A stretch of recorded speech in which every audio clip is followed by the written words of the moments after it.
Welcome to Toss academy. Toss അക്കാഡമിയുടെ പുതിയൊരു ക്ലാസ്സിലേക്ക് നിങ്ങൾക്ക് ഏവർക്കും സ്വാഗതം.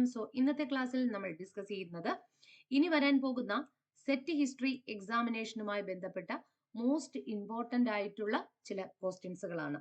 അപ്പൊ ഇത്തരത്തിലുള്ള ക്വസ്റ്റ്യൻസുകളുടെ പ്രത്യേകത എന്ന് പറയുമ്പോൾ നിങ്ങൾ ഇനി ഏതെല്ലാം മേഖലകൾ സ്ട്രെസ് ചെയ്ത് ഇമ്പോർട്ടൻസി കൊടുത്ത് പഠിക്കണം എന്നുകൂടി ഈ ഒരു പ്രീവിയസ് ക്വസ്റ്റ്യന്റെ ഭാഗമായിട്ട് നമുക്ക് മനസ്സിലാക്കാവുന്നതാണ്. നമുക്ക് ഫസ്റ്റ് ക്വസ്റ്റ്യൻ പേപ്പറിലേക്ക് ഒന്ന് കടന്നു പോകാം. The first question, match list 1 with list 2 and choose the correct answer from the codes given below. ഈ ഒരു ക്വസ്റ്റ്യൻ കാണുമ്പോൾ തന്നെ നിങ്ങൾക്കറിയാം നമ്മുടെ മിഡീവൽ ഇന്ത്യൻ ഹിസ്റ്ററിയുമായിട്ട് ബന്ധപ്പെടുത്തിയിട്ടുള്ള ഒരു ക്വസ്റ്റ്യൻ ആണ് ഇവിടെ തന്നിരിക്കുന്നത്. അപ്പൊ നമുക്ക് ഈ ഒരു ഫസ്റ്റ് ക്വസ്റ്റ്യൻ പേപ്പറിലേക്ക് ലിസ്റ്റ് 1ലും ലിസ്റ്റ് 2ലേക്കും ഒന്ന് കടന്നു പോകാം.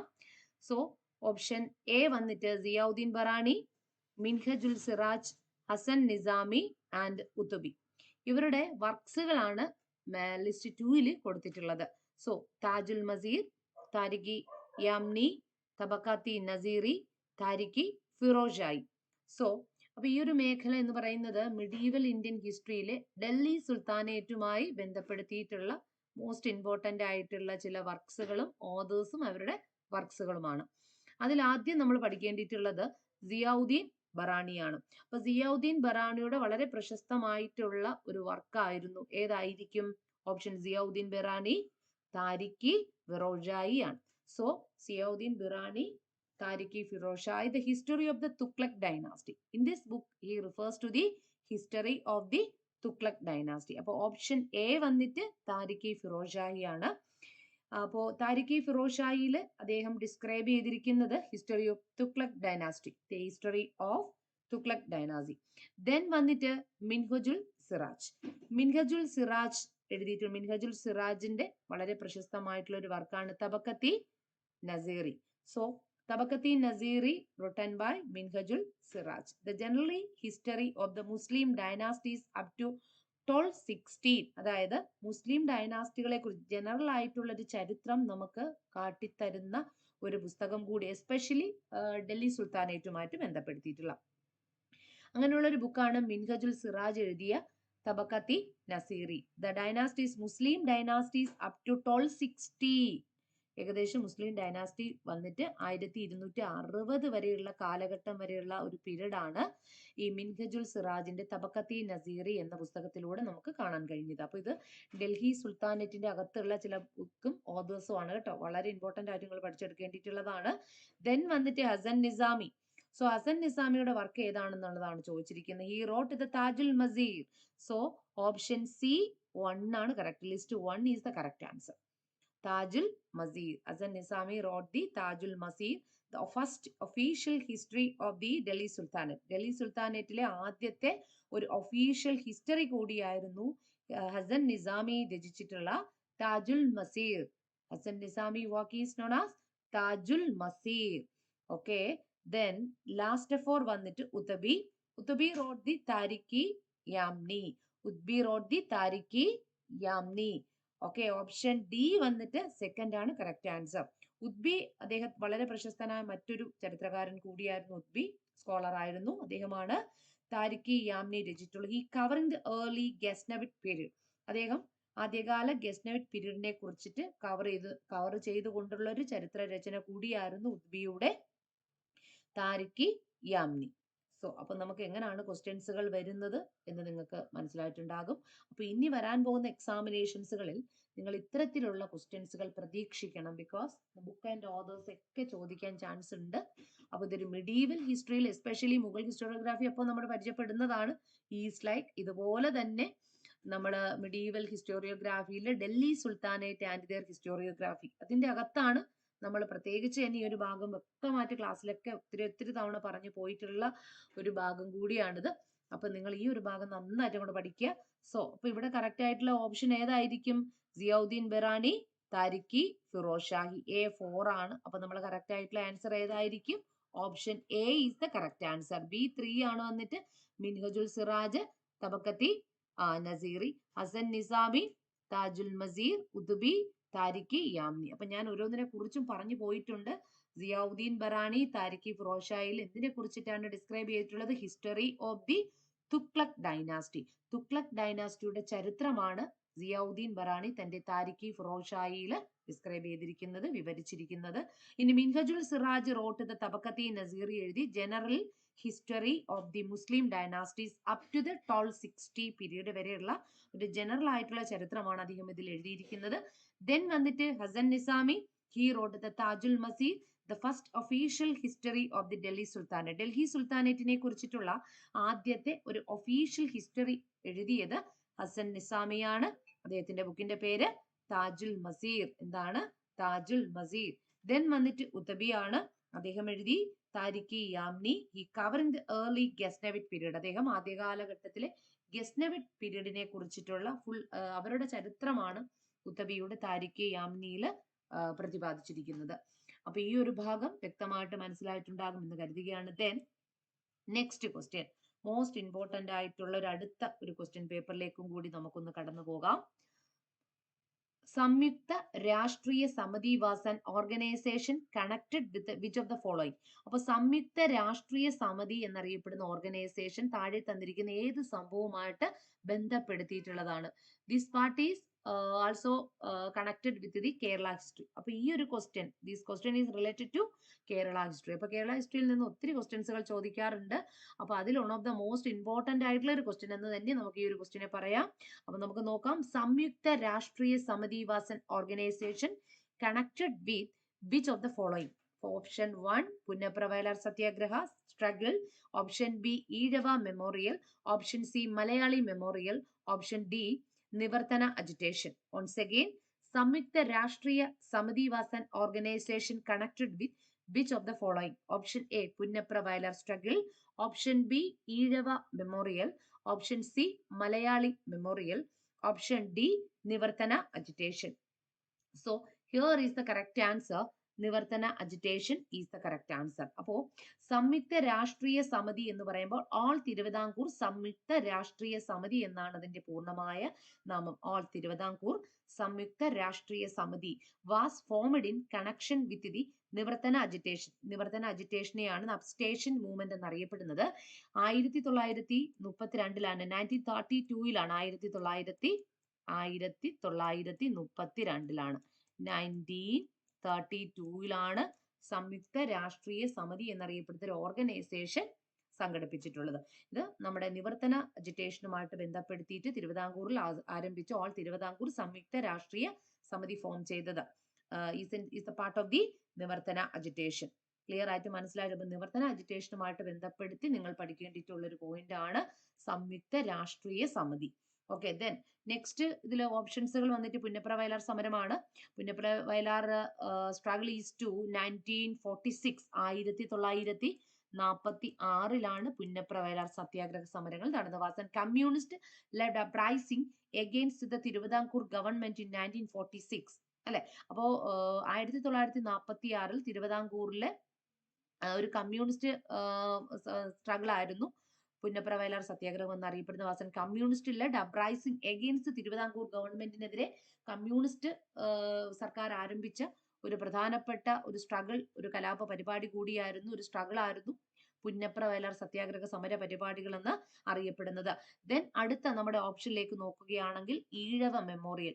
ഈഴവ മെമ്മോറിയൽ നോക്കുന്നതിന് മുമ്പ് തന്നെ നമുക്ക് 1891 ആരംഭിച്ച മലയാളി മെമ്മോറിയൽ. അപ്പൊ 1891 മലയാളി മെമ്മോറിയൽ. ദെൻ വന്നിട്ട് 1896 ഈഴവ മെമ്മോറിയൽ സമർപ്പിച്ചിട്ടുള്ളത്. അതിൽ Malayali memorial was an even earlier movement in 1891 demanding the appointment of qualified native people to public service. Public service commissions, public സർവീസിലേക്ക് ക്വാളിഫൈഡ് ആയിട്ടുള്ള നേറ്റീവ് പീപ്പിൾസിനെ, നമ്മുടെ തദ്ദേശീയരായിട്ടുള്ള ആൾക്കാരെ നിയമിക്കുക എന്നതുമായിട്ട് ബന്ധപ്പെടുത്തിക്കൊണ്ടായിരുന്നു മലയാളി മെമ്മോറിയൽ തിരുവിതാംകൂറിലേക്ക് സമർപ്പിച്ചിട്ടുള്ളത്. അവരുടെ ഡിമാൻഡ് തിരുവിതാംകൂർ രാജാവിന് സമർപ്പിച്ചിട്ടുള്ളത് 1891 ദെൻ വന്നിട്ട് 1896 that is an Ezhava memorial. A secure government job and social equality of the Ezhava community Ezhava കമ്മ്യൂണിറ്റിക്ക് ഒരു സോഷ്യൽ ഇക്വാളിറ്റി ഉറപ്പാക്കുക. ഒരു പബ്ലിക് സർവീസ് കമ്മീഷനിലേക്ക് എല്ലാ ഈഴവ വിഭാഗത്തിൽപ്പെട്ട ജനങ്ങൾക്കും എന്താ പറയുന്നത് തൊഴിലവസരങ്ങൾ ഉറപ്പാക്കുക, അവരുടെ ഒരു സോഷ്യൽ ഇക്വാളിറ്റി ഉറപ്പാക്കുന്നതിനൊക്കെ വേണ്ടിയിട്ടായിരുന്നു ഈഴവ മെമ്മോറിയൽ സമർപ്പിച്ചിട്ട് ഡോക്ടർ പൾപുവിന്റെ നേതൃത്വത്തിലായിരുന്നു. ഓക്കെ ആണല്ലോ. അപ്പൊ ഇതായിരുന്നു 1891 മലയാളി മെമ്മോറിയലും 1896 ഈഴവ മെമ്മോറിയലും. പുന്നപ്ര സത്യാഗ്രഹ സമര പരിപാടി 1946 നിവർത്തന അജിറ്റേഷൻ 1932 ആയിരുന്നു. സോ 1932 നിവർത്തന അജിറ്റേഷനുമായിട്ട് ബന്ധപ്പെടുത്തിയിട്ടാണ് സംയുക്ത രാഷ്ട്രീയ സമിതി എന്നറിയപ്പെടുന്ന ഓർഗനൈസേഷൻ തിരുവിതാംകൂറിൽ സ്ഥാപിച്ചിട്ടുള്ളത്.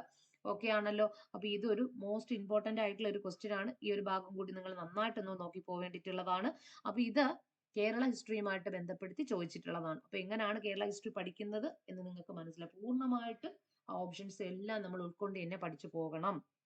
ഓക്കെ, അതിൽ നമ്മൾ ഈ പറഞ്ഞ നിവർത്തന അജിറ്റേഷൻ ഒക്കെ വളരെ ഡീപ്പസ്റ്റ് ആയിട്ട് തന്നെ പഠിച്ചു പോകേണ്ടിയിട്ടുള്ള ചില മേഖലകളാണ് നിവർത്തന അജിറ്റേഷൻസുകളൊക്കെ വന്നിട്ട്.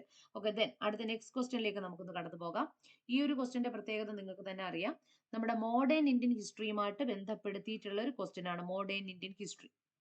ക്രോണോളജിക്കൽ ഇയർ ആണ് നമ്മൾ നോക്കേണ്ടിയിട്ടുള്ളത്. Match the list 1 with list 2. അപ്പൊ ലിസ്റ്റ് 1 വന്നിട്ട് August offer, Cripps mission, Wavell plan and cabinet mission. So അപ്പൊ ഇവിടെ അതിന്റെ ഇയർ ആണ് നിങ്ങൾ ചൂസ് ചെയ്യേണ്ടിയിട്ടുള്ളത്. ഓഗസ്റ്റ് ഓഫർ എന്നാ വന്നിട്ടുള്ളത് 1940 ഓഗസ്റ്റ് ഓഫർ. ദെൻ വന്നിട്ട് ക്രിപ്സ് മിഷൻ ആണ്. ക്രിപ്സ് മിഷൻ എന്നായിരുന്നു ക്രിപ്സ് മിഷൻ? 1942 തന്നെയാണ് ക്രിപ്സ് മിഷൻ വരുന്നത് അല്ലെ. 1942 ക്രിപ്സ് മിഷൻ വന്നിട്ട്. അപ്പൊ അതും നിങ്ങൾക്ക് ക്ലിയർ ആയിട്ട് മനസ്സിലായിട്ടുണ്ടാകും. ഇതൊക്കെ ഇയർ ആണ് നമ്മൾ നോക്കി പോവേണ്ടിയിട്ടുള്ളത്. Cripps mission 1942 okay. Cabinet mission എന്നാണ്? 1946 വന്നിട്ട് അല്ലെ. വെവ്വൽ പ്ലാൻ 1945 ഇയർ ബേസ്ഡ് ആയിട്ടാണ്. ഇതിന്റെ അകത്തൊക്കെ നമുക്ക് ഒത്തിരി കാര്യങ്ങൾ നോക്കി പോവേണ്ടതും കൂടി ഉണ്ട് ഈ ഒരു ഭാഗമൊക്കെ ആയിട്ട് ബന്ധപ്പെടുത്തിയിട്ടുള്ളത്. അപ്പോൾ ഇത് നമുക്ക് പ്രധാനമായിട്ടും പഠിച്ചു പോകേണ്ടത് മോഡേൺ ഇന്ത്യൻ ഹിസ്റ്ററിയിലാണ്. മോഡേൺ ഇന്ത്യൻ ഹിസ്റ്ററിയിൽ നമുക്ക് ഒരുപാട് questions is the part of ഇതിന്റെ ഭാഗമായിട്ടൊക്കെ നമുക്ക് പഠിക്കേണ്ടതായിട്ടുണ്ട്. ആഗസ്റ്റ് ഓഫർ കൂടാതെ നിങ്ങൾ ഈ മോഡേൺ ഇന്ത്യൻ ഹിസ്റ്ററി ആക്ച്വലി പഠിക്കുമ്പോഴത്തേക്ക് എപ്പോഴും വളരെയധികം ശ്രദ്ധിക്കേണ്ടത് ഏകദേശം ഒരു 1952 അതായത് Gandhiji return back to India, Gandhiji തിരികെ ഇന്ത്യയിലേക്ക് മടങ്ങി വന്നത് മുതൽ അദ്ദേഹത്തിന്റെ ചമ്പാരൻ സത്യാഗ്രഹം അല്ലെങ്കിൽ 1885 നമ്മുടെ ഇന്റർനാഷണൽ കോൺഗ്രസിന്റെ ഒരു പാർട്ടായിട്ട് 1972 ചമ്പാരൻ സത്യാഗ്രഹം ടു 1948 വരെയുള്ള ഒരു പീരീഡ്. അതിന്റെ അകത്ത് നമുക്ക് ഒരുപാട് കാര്യങ്ങൾ പഠിക്കാനായിട്ടുണ്ട്. ചൗരി ചൗര ഇൻസിഡന്റ് 1922, സ്വരാജ് പാർട്ടി 1923, ഇങ്ങനെയൊക്കെയുള്ള മോസ്റ്റ് ഇമ്പോർട്ടന്റ് പാർട്ടുകൾ നമുക്ക് അതിൻ്റെ അകത്ത് പഠിച്ചു പോകണം. ഓക്കെ, അപ്പൊ ആ ഒരു അറ്റ്ലീസ്റ്റ് 1970 to 1948 വരെയെങ്കിലും നിങ്ങളൊന്ന് പഠിക്കുക. അപ്പൊ ഇവിടെ വന്നിട്ട് മോസ്റ്റ് ഇമ്പോർട്ടന്റ് ആയിട്ടുള്ള ഒരു ഫാക്ടാണ് ഇവിടെ വന്നിരിക്കുന്നത്. അപ്പോൾ August over 1940 B Cripps mission എന്നാണ് 1942, വെവ്വൽ പ്ലാൻ 1945, ക്യാബിനറ്റ് മിഷൻ വന്നിട്ട് 1946 ആണ്. അപ്പൊ ഇവിടത്തെ കറക്റ്റ് ആയിട്ടുള്ള ആൻസർ മനസ്സിലായിട്ടുള്ള ഓഗസ്റ്റ് ഓഫർ 1914. ക്രിപ്സ് മിഷൻ എന്നാണ്? ക്രിപ്സ് മിഷൻ 1942 ആണ് അല്ലെ. വെവ്വൽ പ്ലാൻ 1945, ക്യാബിനറ്റ് മിഷൻ വന്നിട്ട് 1946. സോ ദ കറക്റ്റ് ആൻസർ ഏതാണ്? A4. A4. ബി വന്നിട്ട് 2 ആണ് അല്ലെ. B 2 ആണ്. C 1 ആണ്. അപ്പോൾ option D is the correct answer. Clear ആയിട്ട് മനസ്സിലായിട്ടുണ്ടല്ലോ. മോഡേൺ ഇന്ത്യൻ ഹിസ്റ്ററിയിൽ കൂടുതലായിട്ട് വരുന്നത് ഒരു ഇയർ ബേസ്ഡ് ആയിട്ടുള്ള ക്വസ്റ്റ്യൻസുകൾ ആയിരിക്കും. നിങ്ങൾ അവിടെയൊക്കെ ഒന്ന് നോക്കി പോകുന്നത് വളരെ അത്യാവശ്യ ഘടകമായിരിക്കും. ഓക്കെ ആണല്ലോ. അപ്പൊ ഈ ഒരു ഭാഗം നിങ്ങൾക്ക് ക്ലിയർ ആയിട്ട് തന്നെ മനസ്സിലായിട്ടുണ്ടാകും എന്ന് കരുതുകയാണ്. അപ്പൊ നമുക്ക് അടുത്തൊരു ക്വസ്റ്റ്യൻ പേപ്പറിലേക്കും കൂടി ഒന്ന് കടന്നു പോകാം. ഇത് വന്നിട്ട് വേൾഡ് ഹിസ്റ്ററിയുമായിട്ട് ബന്ധപ്പെടുത്തി. ഇപ്പൊ വേൾഡ് ഹിസ്റ്ററിയും വളരെ അപ്പൊ നമ്മളിപ്പോ മിഡീവൽ ഇന്ത്യൻ ഹിസ്റ്ററി നോക്കി അല്ലെ, is the part of ancient Indian history. Then വന്നിട്ട് Kerala history, modern Indian history. അപ്പൊ ഈ ഭാഗങ്ങളാണ്. ഇനിയിപ്പോ വേൾഡ് ഹിസ്റ്ററിയുടെ അകത്ത് വരികയാണെങ്കിൽ ഈ ഒരു ഭാഗം വന്നിട്ട് ഫസ്റ്റ് വേൾഡ് വാറുമായിട്ട് ബന്ധപ്പെടുത്തി വരുന്ന ഒരു ഭാഗമാണ്.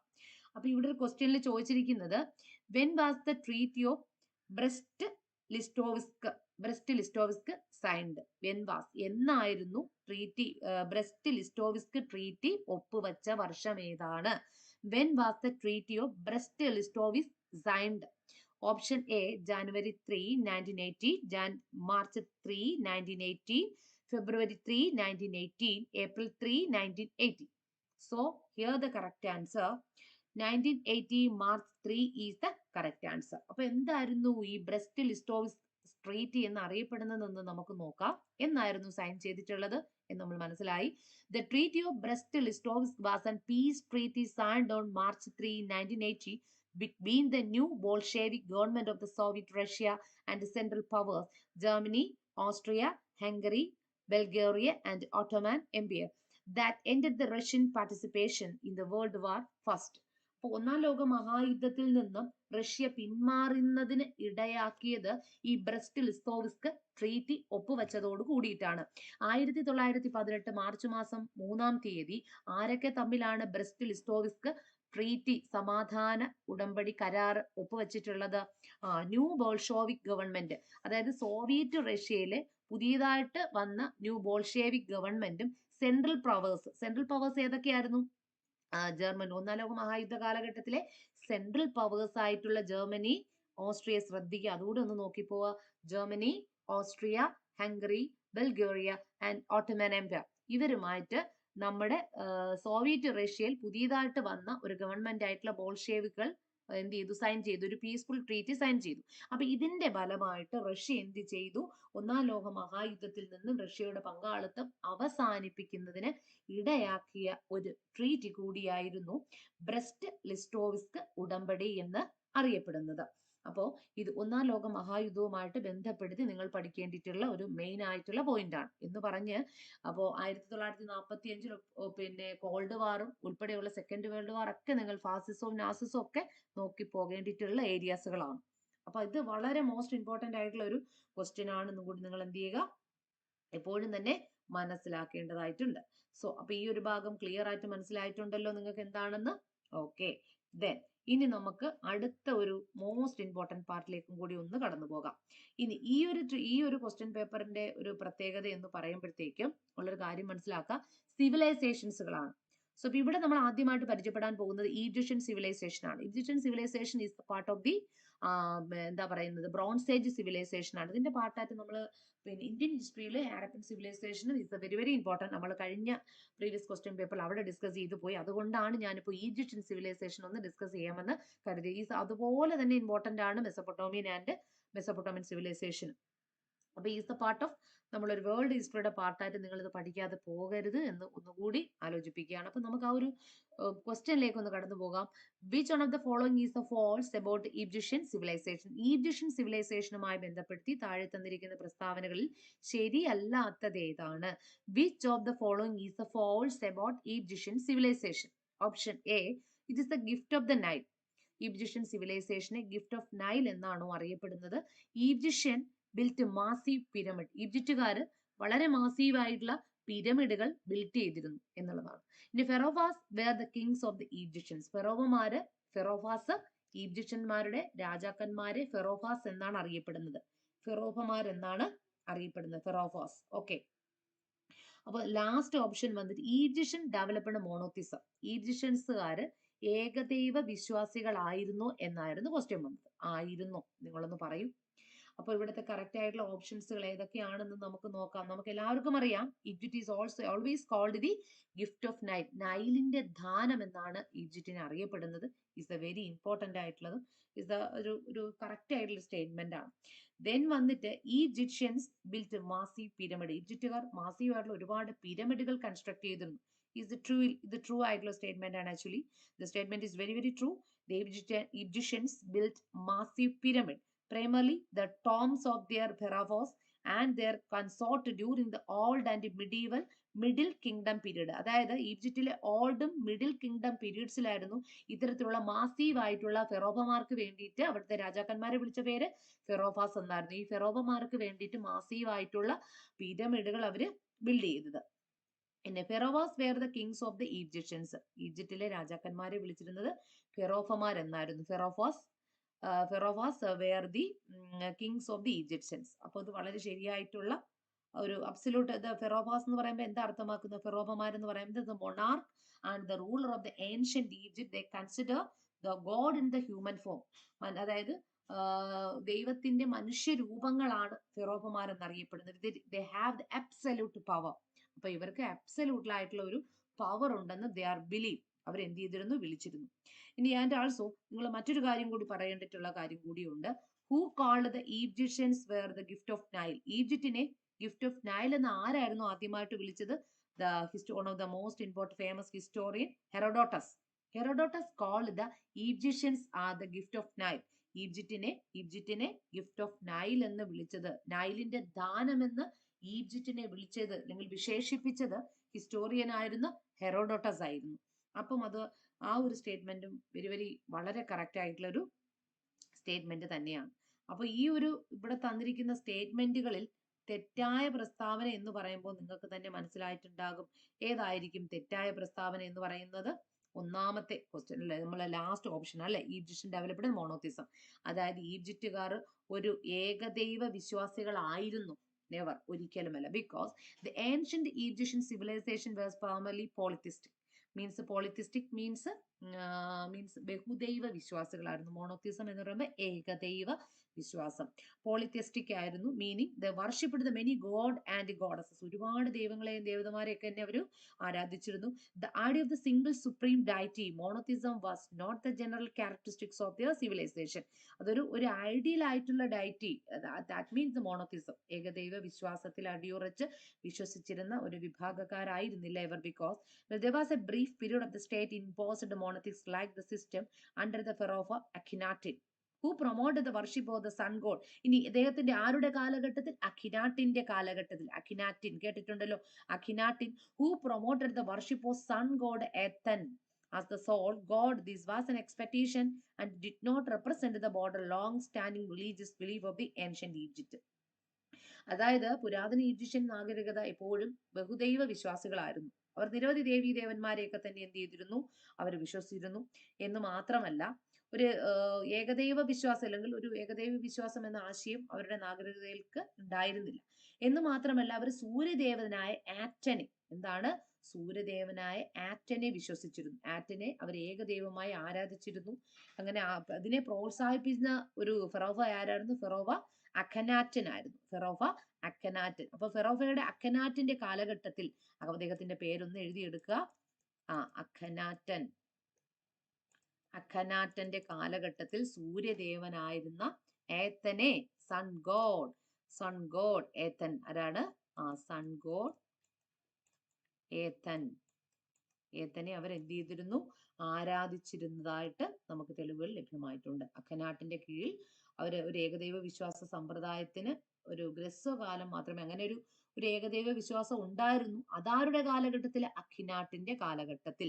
ഒരു സൂര്യദേവനായ ആറ്റനെ ഒരു ഏകദൈവ വിശ്വാസമായി ആരാധിക്കാനൊക്കെ പ്രോത്സാഹിപ്പിച്ച ഫെറോവ അഖിനാട്ടിന്റെ ഭരണകാലഘട്ടം. അദ്ദേഹം ഒരു ഏകദൈവ വിശ്വാസ സമ്പ്രദായത്തിന്റെ ഒരു ഗ്രസ്വകാലഘട്ടം ഉണ്ടായിരുന്നു. എന്നാൽ ഇത് നമുക്ക് പൂർണ്ണമായിട്ടും വിശ്വസിക്കാൻ കഴിയുന്നില്ല. കാര്യം എന്ന് പറയുമ്പോൾ അദ്ദേഹത്തിന് ഒരു ചെറിയ പീരീഡ് മാത്രമേ ഉണ്ടായിരുന്നുള്ളൂ. കാര്യം അതിനൊരു വലിയൊരു പ്രാതിനിധ്യം നമ്മൾ കൊടുക്കുന്നില്ല. മനസ്സിലാകുന്നില്ല. അതുകൊണ്ട് തന്നെ ഒരു മോണോത്തിസ്റ്റ് ബിലീഫ്സ് ആണോ എന്ന് ചോദിക്കുമ്പോൾ അല്ല. ബിക്കോസ് അവർ പോളിത്തിസ്റ്റിക് ആയിട്ടുള്ള വിഭാഗക്കാരാണ്. During the only the period of the Akhenaten, he believed the monotheism and he believed the Aten god, Aten ആയിട്ടുള്ള സൺ ഗോഡ് ആറ്റനെ അവരെന്ത് ചെയ്തു? ദൈവത്തിന്റെ സൂര്യദേവനായ ആറ്റനെ അദ്ദേഹം ആരാധിച്ചിരിക്കുവാൻ, ദൈവങ്ങളെ ഇത്തരത്തിലുള്ള ദൈവത്തെ ആരാധിക്കുന്നതിന് വേണ്ടിയിട്ട് ജനങ്ങളെ പ്രോത്സാഹിപ്പിച്ചിരുന്നു അഖിനാറ്റന്റെ കീഴിൽ എന്ന് മാത്രമേ ഉള്ളൂ. എന്നാൽ പിൽക്കാലഘട്ടത്തിലും അങ്ങനെയൊന്നും ആയിരുന്നില്ല. ബിക്കോസ് അവർ ഒരുപാട് ദേവന്മാരെയൊക്കെ തന്നെ എന്ത് ചെയ്തു? ഗോഡ് ആൻഡ് ഗോഡസസിനെയൊക്കെ വർഷിപ്പ് ചെയ്യുന്നു. The ancient Egyptian civilization was primarily polytheistic ആണ്. സോ അതുകൊണ്ട് തന്നെ ഈ ഒരു ഓപ്ഷൻ തെറ്റായിട്ടുള്ളതാണ്. ഓക്കെ, ദെൻ ഇനി നമുക്ക് അടുത്ത ഒരു മോസ്റ്റ് ഇമ്പോർട്ടന്റ് ആയിട്ടുള്ള ഒരു ക്വസ്റ്റ്യൻ പേപ്പറിലേക്ക് ഒന്ന് കടന്നു പോവാം. ഹു കൺസ്ട്രക്റ്റഡ് ദ ഫേമസ് ഹാങ്ങിങ് ഗാർഡൻ ഇൻ ദി ബാബിലോൺ? ബാബിലോണിലെ ആടുന്ന ഗാർഡൻ, പൂന്തോട്ടം നിർമ്മിച്ചത് ആരാണ്? ആരായിരിക്കും? ഹാങ്ങിങ് garden in the Babylon. Hammurabi, option A. Option B Marduk. Option D Nebuchadnezzar second. Sargon second is the fourth option. So അപ്പൊ നമ്മള് ബാബിലോണില് ശ്രദ്ധിക്കുക, ബാബിലോണിൽ ഹാങ്ങിങ് ഗാർഡൻ നിർമ്മിച്ചത്, കൺസ്ട്രക്ട് ചെയ്തത് ആരായിരുന്നു? ഹു കൺസ്ട്രക്ട് ദ ഫേമസ് ഹാങ്ങിങ് garden in the Babylon? Option C is the correct answer, Nebuchadnezzar. Nebuchadnezzar is the correct answer. അപ്പൊ നെബുക്കദ്നെസ്സറിന്റെ കാലഘട്ടത്തിൽ അദ്ദേഹമാണ്, according to Greek and Roman ടെക്സ്റ്റിലൊക്കെ പറയുന്നുണ്ട്, ഫേമസ് ഹാങ്ങിങ് garden in Babylon were constructed by the king Nebuchadnezzar second. Nebuchadnezzar second ആണ് കേട്ടോ. Who rule the neo Babylonian empire from? അദ്ദേഹം ഒരു നിയോ ബാബിലോണിയൻ ബാബിലോണിയൻ എംപയറിലെ ഭരണാധികാരിയായിരുന്നു. ഈ അദ്ദേഹത്തിന്റെ ഒരു പീരീഡ് എന്ന് പറയുന്നത് 605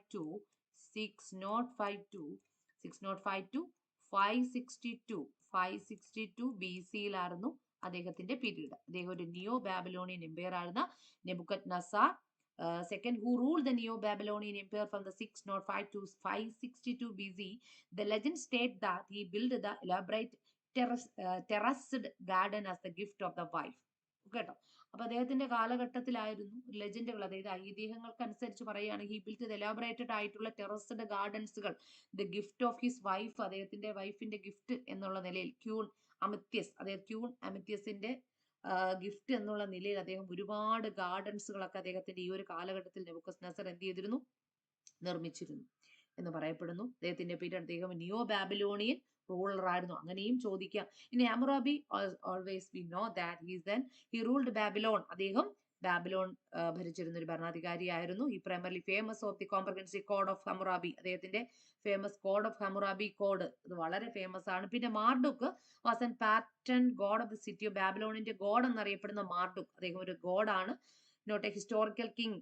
അദ്ദേഹം ഒരു എന്താ പറയുന്നത്, കിങ്, രാജാവൊന്നും ആയിരുന്നില്ല. മാർഡുക്ക് ആരായിരുന്നു? A patron god of the city of ബാബിലോണിന്റെ ദൈവം എന്നറിയപ്പെടുന്ന പിന്നെ Marduk. Sargon second was the king of the Assyrian empire. ഇതില് സാർഡോൺ സെക്കൻഡ് ഒരു അസീറിയൻ എംപയറിലെ ഭരണാധികാരിയായിരുന്നു. അസീറിയൻ എംപയറിലെ ഭരണാധികാരിയായിരുന്നു സാർഗോൺ സെക്കൻഡ്. അപ്പൊ അങ്ങനെ തന്നെ പഠിച്ചു വയ്ക്കുക. കാര്യം ഈ ഒരു ഭാഗം ചില ആൾക്കാരൊക്കെ അങ്ങ് പഠിക്കാതെ പോകുന്നൊരു മേഖല കൂടാണ്. അപ്പൊ നിങ്ങൾ അവിടെ ഒന്നും വായിച്ചു വെച്ചിട്ടേ പോകാവൂ കേട്ടോ, മോസ്റ്റ് ഇമ്പോർട്ടന്റ് ആണ് കേട്ടോ അവിടെയൊക്കെ. സോ അപ്പൊ Sargon second was an Assyrian king, അദ്ദേഹം ഒരു അസീറിയൻ കിങ് ആയിരുന്നു. Empire who ruled the earlier period to 722 to, അദ്ദേഹത്തിന്റെ പീരീഡ് എന്നായിരുന്നു 722 to 722 മുതൽ 705 BC, 705 BC-യിലായിരുന്നു അദ്ദേഹത്തിന്റെ ഭരണം. അദ്ദേഹം ഒരു അസീറിയൻ റൂളർ ആയിരുന്നു, Assyrian ruler. So Sargon II was the king of the Assyrian Empire who ruled early period 722 to 705 BC. Okay, he is not associated with the Hanging Garden of the Babylon. So actually, the Hanging Garden of the Babylon was constructed by Nebuchadnezzar II. അപ്പോൾ Nebuchadnezzar II ആണ്, Nebuchadnezzar II 605 to 562 വരെ ഭരിച്ചിട്ടുള്ള നെബുക്കദ്നസർ ആണ് ബാബിലോണിലെ ഹാങ്ങിങ് garden എന്ത് ചെയ്തിട്ടുള്ളത്, നിർമ്മിച്ചിട്ടുള്ളത്. അപ്പൊ നെബുക്കദ്നസർ രണ്ടാമനായിരുന്നു എന്ത് ചെയ്തിട്ടുള്ളത്. അദ്ദേഹത്തെ കുറിച്ച് ഒരു പിന്നെന്താ പറയുന്ന തൂക്ക് തോട്ടം എന്നറിയപ്പെടുന്നില്ല, ഒരു ഗാർഡൻ, തൂങ്ങിക്കിടക്കുന്ന ഗാർഡൻ എന്ന തൂങ്ങിക്കിടക്കുന്ന പൂന്തോട്ടം നിർമ്മിച്ചിട്ടുള്ളത് എന്ന് പറയുമ്പോൾ അദ്ദേഹത്തെ കുറിച്ച് വലിയൊരു കഥകളൊക്കെ തന്നെ ഉണ്ട്. തന്റെ മാതൃരാജ്യത്തെ കുന്നുകളും താഴ്വരകളും ഒക്കെ കാണാതിരിക്കുന്നതിനാൽ പിന്നെ അദ്ദേഹം എന്ത് ചെയ്തു, ഒരു നിയോ ബാബിലോണിയൻ രാജാവായിരുന്ന നെബുക്കദ്നസർ തന്റെ പിന്നെ എന്താ പറയുന്നത്, തന്റെ ഭാര്യയ്ക്ക്, അദ്ദേഹത്തിന്റെ ഭാര്യയുടെ പേര്, അദ്ദേഹത്തിന്റെ വൈഫിന്റെ ഒരു ഗിഫ്റ്റ് എന്നുള്ളതിൽ അമിറ്റസ് ആയിരുന്നു അദ്ദേഹം, രാജ്ഞിക്കായി, തന്റെ അമിറ്റസ് രാജ്ഞിക്കായിട്ട് അദ്ദേഹം നിർമ്മിച്ച ഒരു ഗാർഡൻ കൂടിയായിരുന്നു ഹാങ്ങിങ് ഗാർഡൻ എന്നറിയപ്പെടുന്നത് കേട്ടോ. അദ്ദേഹത്തിന്റെ അമിറ്റസ് എന്നറിയപ്പെടുന്നത് തന്റെ ഭാര്യയ്ക്ക്, രാജ്ഞിക്കായിട്ട് അദ്ദേഹം നിർമ്മിച്ച മനുഷ്യവർഗത്തിന്റെ ഒരു അത്ഭുതം തന്നെ എന്നാണ് അറിയപ്പെടുന്ന ഒരു ഹാങ്ങിങ് garden. Is the most important ആയിട്ടുള്ള ഒരു ക്വസ്റ്റ്യൻ കൂടിയാണ് കേട്ടോ. മോസ്റ്റ് ഇമ്പോർട്ടന്റ്, ഹു കൺസ്ട്രക്ട് പിന്നെ ഫേമസ് ഹാങ്ങിങ് garden of the Babylon, Nebuchadnezzar second. അദ്ദേഹത്തിന്റെ പീരീഡ് 605 to 562 അദ്ദേഹം തന്റെ ഭാര്യയായിട്ടുള്ള അമിറ്റസ് രാജ്ഞിക്കായിട്ട് നിർമ്മിച്ച ഒരു എന്താ പറയുന്ന ഒരു ഗാർഡൻ കൂടിയായിരുന്നു ഹാങ്ങിങ് ഗാർഡൻ എന്ന് അറിയപ്പെടുന്നത്. അപ്പൊ ഈ കാര്യം നിങ്ങൾക്ക് ക്ലിയർ ആയിട്ട് മനസ്സിലായിട്ടുണ്ടല്ലോ. ഇതെല്ലാം വേൾഡ് ഹിസ്റ്ററിയുമായിട്ട് ബന്ധപ്പെടുത്തിയിട്ടുള്ളതാണ്. നെക്സ്റ്റ് ക്വസ്റ്റ്യനിലേക്ക് കൂടി നമുക്കൊന്ന് കടന്നു പോകാം. നെക്സ്റ്റ് ക്വസ്റ്റ്യന്റെ പ്രത്യേകത നിങ്ങൾക്ക് തന്നെ അറിയാം. Essay on Gita, religion and society, history of the Dharmashastra and option D Hinduism and Buddhism. അപ്പൊ ഈ ഒരു ക്വസ്റ്റ്യൻ എന്ന് പറയുന്നത് വളരെ മോസ്റ്റ് ഇമ്പോർട്ടന്റ് ആയിട്ടുള്ള മോഡേൺ ഇന്ത്യൻ ഹിസ്റ്ററിയുമായിട്ട് ബന്ധപ്പെടുത്തിയിട്ടുള്ള ഒരു ക്വസ്റ്റ്യൻ ആണ്. ഓക്കെ ആണല്ലോ. അപ്പൊ നമുക്ക് ഇത് മാച്ച് ചെയ്ത് ഫോളോയിങ് ആണ് വന്നിരിക്കുന്നത്. എസ്സേ ഓൺ ഗീത ഏതായിരിക്കും correct answer? Essay on Gita രചിച്ചത് ആരാണ്? അരബിന്ദോ ഘോഷാണ്, Shri Aurobindo. Religion and society, the book was written by the philosopher and famous president Dr. S. Radhakrishnan. So Dr. S. Radhakrishnan written by the famous book Religion and Society. Religion and Society എന്ന പുസ്തകം രചിച്ചത് നമ്മുടെ ഫിലോസഫറും ഒരു former പ്രസിഡന്റും ഒക്കെ ആയിരുന്നു ഇന്ത്യയുടെ doctor Radhakrishnan ആയിരുന്നു. ദെൻ വന്നിട്ട് ഹിസ്റ്ററി ആൻഡ് ധർമ്മശാസ്ത്ര. എന്താണ് ഹിസ്റ്ററി ആൻഡ് ധർമ്മശാസ്ത്ര? ഹിസ്റ്ററിയും ധർമ്മശാസ്ത്രയും എന്നറിയപ്പെടുന്ന പുസ്തകം രചിച്ചത് ആരായിരുന്നു? പി വി കെയിൻ ആയിരുന്നു. P V cane. ഓക്കെ, അത് മോസ്റ്റ് ഇമ്പോർട്ടന്റ് ആയിട്ടുള്ള ഒരു ക്വസ്റ്റ്യൻ ആണ്. പി വി കെയിൻ ആണ് ഹിസ്റ്ററി ആൻഡ് ധർമ്മശാസ്ത്ര രചിച്ചത്. P V Kane. Hinduism and Buddhism, A K Coomaraswamy. Hinduism and Buddhism written by A K Coomaraswamy. അപ്പൊ ഇവരൊക്കെ എ കെ കുമാരസ്വാമിയെ കുറിച്ച് പറയുകയാണെങ്കിൽ അദ്ദേഹം ഒരു ഇന്ത്യൻ ആർട്ടിസ്റ്റും ഒരു ഫിലോസഫറും ഒക്കെ ആയിരുന്നു. ആനന്ദ K Kumaraswamy wrote extensively on the Indian art and philosophy. അദ്ദേഹം ഇന്ത്യൻ ഫിലോസഫിയും ആർട്ടുമായിട്ട് ബന്ധപ്പെടുത്തി ഒരുപാട് രചനകളൊക്കെ നടത്തിയിട്ടുള്ള ഒരു വ്യക്തി കൂടിയായിരുന്നു എ കെ കുമാരസ്വാമി. അദ്ദേഹമാണ് ഹിന്ദുയിസം ബുദ്ധിസം എന്നറിയപ്പെടുന്ന വളരെ ഫേമസ് ആയിട്ടുള്ള ഈ ഒരു ബുക്ക് രചിച്ചിട്ടുള്ളത്. സോ അങ്ങനെയാണെങ്കിൽ നമുക്ക് ഇവിടുത്തെ കറക്റ്റ് ആയിട്ടുള്ള ഓപ്ഷൻ ഏതാ? Essay on Gita written by Shri Aurobindo. A വന്നിട്ട് 2 ആണ്. 2. അപ്പൊ നമുക്ക് ഏകദേശം ഉത്തരത്തിലേക്ക് നമ്മൾ എത്തിക്കഴിഞ്ഞു അല്ലെ? A2. B3 ആണ് വന്നിട്ട്. B3 അതായത് religion and society written by doctor S Radhakrishnan. C വന്നിട്ട് 4 ആണ്. 4 പി വി കെയിൻ ആണ്. History or Dharmashastra written by P V cane. Okay, then P V Kane. And D Hinduism and Buddhism written by A K Coomaraswamy. Okay, clear ആയില്ല. Option B is the correct answer.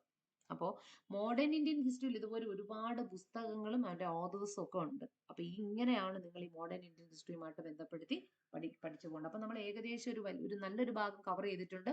Modern Indian history, medieval Indian history, Kerala history, world history അടക്കം ഇനി വരാൻ പോകാൻ chance ഉള്ള most important ആയിട്ടുള്ള ക്വസ്റ്റ്യൻസുകളാണ് നമ്മൾ discuss ചെയ്ത് പോയിട്ടുള്ളത്. അപ്പൊ ഇത്രയും ഭാഗങ്ങൾ നിങ്ങൾക്ക് വ്യക്തമായിട്ട് മനസ്സിലായിട്ടുണ്ടാകുമെന്ന് കരുതുകയാണ്. Okay, thank U.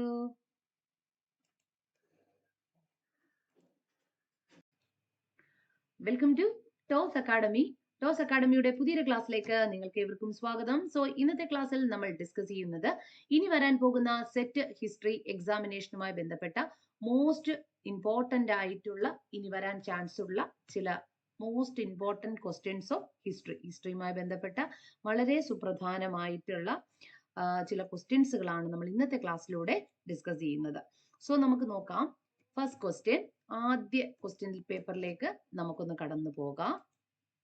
First question, who among the following foreign traveler mentioned about Devadasi system in Vijayanagara Empire? Who among the following foreign traveler mentioned about devadasi system in Vijayanagara empire? Vijayanagara എംപയറിലെ ദേവദാസി സിസ്റ്റത്തെ കുറിച്ച് ആദ്യമായിട്ട് മെൻഷൻ ചെയ്തിട്ടുള്ള ഒരു വിദേശി സഞ്ചാരി ആരാണ് എന്നുള്ളതാണ് ക്വസ്റ്റ്യന്. സോ ഓപ്ഷൻസുകളിലേക്ക് ഒന്ന് കിടക്കാം. ഓപ്ഷൻ 1 വന്നിട്ട് Nicolo de Conti. Option 2 Fernao Nuniz. Option C, option 3 Domingo Paes. Option 4 Abdul Razzaq. So here the correct answer. അപ്പൊ നമ്മൾ ക്വസ്റ്റ്യൻ വളരെ വ്യക്തമായിട്ട് നിങ്ങൾക്ക് മനസ്സിലായിട്ടുണ്ടാകും എന്ന് കരുതുകയാണ്. നമ്മൾ ഇവിടെ വിജയനഗര എംപയറുമായിട്ട് ബന്ധപ്പെടുത്തിയിട്ടുള്ള ഒരു ക്വസ്റ്റ്യൻ ആണ് ചോദിച്ചിട്ടുള്ളത്. വിജയനഗര എംപയറിലെ വിജയനഗര എംപയറിന്റെ കാലഘട്ടത്തിലെ ദേവദാസി സിസ്റ്റത്തെ കുറിച്ച് മെൻഷൻ ചെയ്ത ആദ്യ ഫോറിൻ ട്രാവലർ ആരാണ് എന്നാണ് ചോദിച്ചിട്ടുള്ളത്. So the correct answer option 3 Domingo Paes is the correct answer. ഇനിയിപ്പോ ഡോമിംഗോ പയസിനെ കുറിച്ചിട്ട് പറയുകയാണെങ്കിൽ അദ്ദേഹം ഒരു പോർച്ചുഗീസ് ട്രാവലർ ആയിരുന്നു. Who visited Vijayanagara empire around 5022 കാലഘട്ടത്തിലായിരുന്നു. C during the reign of the Krishnadevaraya. അപ്പൊ കൃഷ്ണദേവരായയുടെ കാലഘട്ടത്തിൽ വിജയനഗര എംപയർ വിസിറ്റ് ചെയ്തിട്ടുള്ള ഒരു എന്താ പറയുന്ന ഒരു പോർച്ചുഗീസ് ട്രാവലർ ആയിരുന്നു ഡോമിംഗോ പയസ്. അതായത് 5022 1520 22 കാലഘട്ടത്തിൽ ആരുടെ പീരീഡിലാണ്? ഡ്യൂറിംഗ് ദ റൈൻ ഓഫ് കൃഷ്ണദേവരായരുടെ കാലഘട്ടത്തിൽ കേട്ടോ. കൃഷ്ണദേവരായരുടെ കാലഘട്ടത്തിലാണ്. എന്ന് മാത്രമല്ല, he provide the valuable and detailed account of the kingdoms prosperity, infrastructure, social structure, including he also mentioned the flourishing of the Devadasi system. അപ്പോൾ എന്ന് മാത്രമല്ല ഇദ്ദേഹം വിജയനഗര എംപയറിന്റെ പ്രോസ്പെരിറ്റിയെ കുറിച്ചും ഇൻഫ്രാസ്ട്രക്ചർ ഫെസിലിറ്റീസ് സോഷ്യൽ കസ്റ്റംസുകൾ എന്തെല്ലാം കസ്റ്റംസും മാനേഴ്സും റൂൾസുകളും ഒക്കെയാണ് ആ കാലഘട്ടത്തിൽ നിലനിന്നിരുന്നത്, സമൂഹത്തിന്റെ ഘടന എങ്ങനെയുള്ളതായിരുന്നു എന്നൊക്കെ. ഇത് കൂടാതെ ഈ കാലഘട്ടത്തിൽ നിലനിന്നിരുന്ന ദേവദാസി സിസ്റ്റത്തെ കുറിച്ചും അദ്ദേഹം വളരെ വ്യക്തമായിട്ട് തന്നെ അദ്ദേഹം എന്ത് ചെയ്തിട്ടുണ്ട്, അദ്ദേഹം എഴുതിയിട്ടുണ്ട്. അപ്പോൾ അങ്ങനെ ഒരു പോർച്ചുഗീസ് ട്രാവലർ ആയിരുന്നു 1520-22 കാലഘട്ടത്തിൽ വിജയനഗര എംപയർ വിസിറ്റ് ചെയ്ത് ദേവദാസി സിസ്റ്റത്തെ കുറിച്ച് മെൻഷൻ ചെയ്തിട്ടുള്ള ഒരു ഫോറിൻ ട്രാവലർ ആയിരുന്നു ഡോമിംഗോ പയസ്. അപ്പൊ അദ്ദേഹത്തിന്റെ പേരൊന്ന് നിങ്ങൾ കൃത്യമായിട്ടൊന്ന് ആലോചിച്ച് വയ്ക്കുക. കൂടാതെ ഇതിൽ നിക്കോളോ ഡി കോണ്ടി എന്ന് തന്നിട്ടുണ്ട്. അദ്ദേഹം ആരാ? Niccolo de Conti was an Italian merchant. ഇപ്പൊ ഓരോ വ്യക്തികളെ കുറിച്ചും ഈ ഫോറിൻ ട്രാവലേഴ്സ് വളരെ ഇമ്പോർട്ടന്റ് ആണ്. ഫാഹിയാൻ, ഇപ്പൊ ഗുപ്ത കാലഘട്ടത്തിൽ നമ്മൾ നോക്കുകയാണെങ്കിൽ ഫാഹിയാന് അല്ലെ, അതുപോലെയുള്ള നിരവധി ഫോറിൻ ട്രാവലേഴ്സ് ഉണ്ട്. അപ്പൊ ഇവരെയൊക്കെ നമ്മൾ ഒന്ന് എടുത്ത് പഠിച്ചു പോകുന്നത് വളരെ ഇമ്പോർട്ടന്റ് ആണ്. അപ്പൊ ഡോമിംഗോ പൈസിന് നിങ്ങൾക്ക് കിട്ടി. നെക്സ്റ്റ് നമ്മൾ നിക്കോളോ ഡി കോണ്ടിയെ കുറിച്ച് പറയുകയാണെങ്കിൽ 4020-നും 4021-ലും, അതായത് നിക്കോളോ ഡി കോണ്ടി പിന്നെ ഇന്ത്യ വിസിറ്റ് ചെയ്യുന്ന കാലഘട്ടത്തിൽ ഇവിടത്തെ പിന്നെ ആരാ പറയുന്നത്, റൂളർ ആരായിരുന്നു എന്ന് ചോദിക്കുകയാണെങ്കിൽ ദേവരായ ഫസ്റ്റ് ആയിരുന്നു. ശ്രദ്ധിക്കുക, ദേവരായ ഫസ്റ്റിന്റെ കാലഘട്ടം, during the reign of the Devaraya first. Devaraya ഫസ്റ്റിന്റെ, അപ്പൊ നമ്മൾ സാധാരണ പഠിച്ചു വെക്കും, ഒരുപാട് എന്താ പറയുന്നത്, നമ്മൾ ട്രാവലേഴ്സിനെ പഠിച്ചു വയ്ക്കും, പക്ഷെ ആരുടെ പീരീഡിലാണ് എന്ന് നമ്മൾ പഠിക്കാറില്ല. അപ്പൊ ഇനി നിങ്ങൾ വളരെയധികം ശ്രദ്ധിച്ച്, ഇപ്പൊ വിജയനഗര എംപയറിന് നിങ്ങൾ എടുക്കുകയാണെങ്കിലും മൗര്യ ഡൈനാസ്റ്റി ആണെങ്കിലും ഗുപ്ത ഡൈനാസ്റ്റി, ശതവാഹന ഡൈനാസ്റ്റി ഒക്കെ എടുത്ത് പഠിക്കുന്ന സമയത്ത് നിങ്ങൾ അവിടെ വളരെയധികം ശ്രദ്ധിച്ച് വയ്ക്കേണ്ടിയിട്ടുള്ള ഒരു കാര്യം എന്താണെന്ന് പറയുമ്പോൾ, ഇപ്പൊ ഓരോ റൂളേഴ്സിന്റെയും കാലഘട്ടത്തിൽ ഇന്ത്യ വിസിറ്റ് ചെയ്തിട്ടുള്ള ട്രാവലേഴ്സിനെ എടുത്ത് തന്നെ പഠിക്കുക. അപ്പോൾ നമ്മൾ Domingo Paes during the reign of the പിന്നെ കൃഷ്ണദേവരായയുടെ കാലഘട്ടത്തിലായിരുന്നു. നിക്കോളോ ഡി കോണ്ടി ആണെങ്കിൽ ദേവരായ ഫസ്റ്റിന്റെ കാലഘട്ടത്തിലായിരുന്നു. ഏകദേശം 1420-നും 1421-നും കാലഘട്ടത്തിൽ, ഈ ഒരു കാലഘട്ടത്തിന്റെ ഇടയിൽ 4020-4021 കാലഘട്ടത്തിന്റെ ഇടയിൽ, അതായത് ദേവരായ ഫസ്റ്റിന്റെ കാലഘട്ടത്തിലായിരുന്നു അദ്ദേഹം എന്ത് ചെയ്തിട്ടുള്ളത്, നമ്മുടെ ഇന്ത്യ പ്രത്യേകിച്ച് വിജയനഗര എംപയർ വിസിറ്റ് ചെയ്തിട്ടുള്ള ഒരു ഇറ്റാലിയൻ മെർച്ചന്റ് ആയിരുന്നു നിക്കോളോ ഡി കോണ്ടി. എന്ന് മാത്രമല്ല, his account referred to the prevalence of the slavery but not specify the devadasi system. പക്ഷേ നിക്കോളോ ഡി കോണ്ടി എന്നറിയപ്പെടുന്ന ഒരു ഇറ്റാലിയൻ സഞ്ചാരി 1420-21 കാലഘട്ടത്തിൽ വിജയനഗര എംപയറിൽ, especially during the time of the Devaraya ഫസ്റ്റിന്റെ കാലഘട്ടത്തിൽ നിലനിന്നിരുന്ന, he referred to the prevalence of, എന്ത് നിലനിന്നിരുന്നു എന്ന് പറഞ്ഞിരുന്നത്, സ്ലേവറി, അടിമത്ത സിസ്റ്റം നിലവിലിരുന്നു എന്ന് അദ്ദേഹം പറഞ്ഞിട്ടുണ്ട്. അപ്പൊ അങ്ങനെയും ചോദിക്കാം. ഇനി ഫെർണാണ്ടോ ന്യൂനിസിനെ കുറിച്ച് പറയുകയാണെങ്കിൽ, Fernando Nuniz was an another Portuguese chronicler and horse trader who visited around the 5035 to 5037 during the reign of the Achyuta Devaraya. So Achyuta ദേവരായന്റെ കാലഘട്ടത്തിൽ 1535-നും 1537-നും ഇടയിൽ, അപ്പൊ എന്നാണ് 1535-നും 1537-നും ഇടയിൽ ആണ് ഫെർണാണ്ടോ ന്യൂനിസ് എന്നറിയപ്പെടുന്ന ഒരു ഫോറിൻ ട്രാവലർ, അദ്ദേഹം ഒരു പോർച്ചുഗീസ് ഫോറിൻ ട്രാവലർ ആയിരുന്നു. He visited Vijayanagara empire during the reign of the Achyuta Devaraya. So Achyuta ദേവരായരുടെ കാലഘട്ടത്തിലായിരുന്നു Fernando Nunes Vijayanagara empire visit ചെയ്തിട്ടുള്ളത്. സോ ഇദ്ദേഹത്തിന്റെ പീരീഡ് എന്ന് പറയുമ്പോൾ 1535 to 1537 കാലഘട്ടത്തിലായിരുന്നു. എന്ന് മാത്രമല്ല, he talked about the prevalence of sati and polygamy in the empire and he gave detailed account of the kingdom history but not mention about the Devadasi system. ഇനി നമ്മൾ Fernando ന്യൂനിസിനെ കുറിച്ച് പറയുകയാണെങ്കിൽ, അദ്ദേഹം ഒരു ട്രേഡർ ആയിരുന്നു, വിസിറ്റർ ആയിരുന്നു, ഒരു ഫോറിൻ ട്രാവലർ ആയിരുന്നു, ഒക്കെ ആയിരുന്നു. ഇദ്ദേഹം ഈ പിന്നെ അച്യുത ദേവരായയുടെ കാലഘട്ടത്തിൽ വിജയനഗര എംപയർ നിലനിന്നിരുന്ന സതി സിസ്റ്റത്തെ കുറിച്ചും പോളിഗമി സിസ്റ്റത്തെ കുറിച്ചും ഒക്കെ തന്നെ അദ്ദേഹം പറയുന്നുണ്ട്. എന്ന് മാത്രമേ, he give the detailed account of the kingdom of the history. അപ്പൊ ഈ ഒരു കാലഘട്ടത്തിലെ ഡൈനാസ്റ്റിയുടെ ചരിത്രത്തെ കുറിച്ച് അദ്ദേഹം വ്യക്തമായിട്ട് പറയുന്നുണ്ട്. അതിലും ഉപരിയായിട്ട് എന്തിനെ കുറിച്ച് പറയുന്നുണ്ട്, സതി സിസ്റ്റം പ്രിലവൻസ് ആയിരുന്നു, നിലനിന്നിരുന്നു. Sati system is prevalence and polygamy also prevalence in the empire. So അപ്പൊ നമ്മള് Niccolo de Conti Italian traveller ആയിരുന്നു. ഫെർണാണ്ടോ നൂനിസ് ഒരു പോർച്ചുഗീസ് ട്രാവലർ ആയിരുന്നു എന്ന് പറഞ്ഞു. ഡോമിംഗോ പൈസിനെ കുറിച്ച് പറഞ്ഞു. ഡോമിംഗോ പൈസ് ഒരു he also a Portuguese traveller, അദ്ദേഹം ഒരു പോർച്ചുഗീസ് ട്രാവലർ ആയിരുന്നു.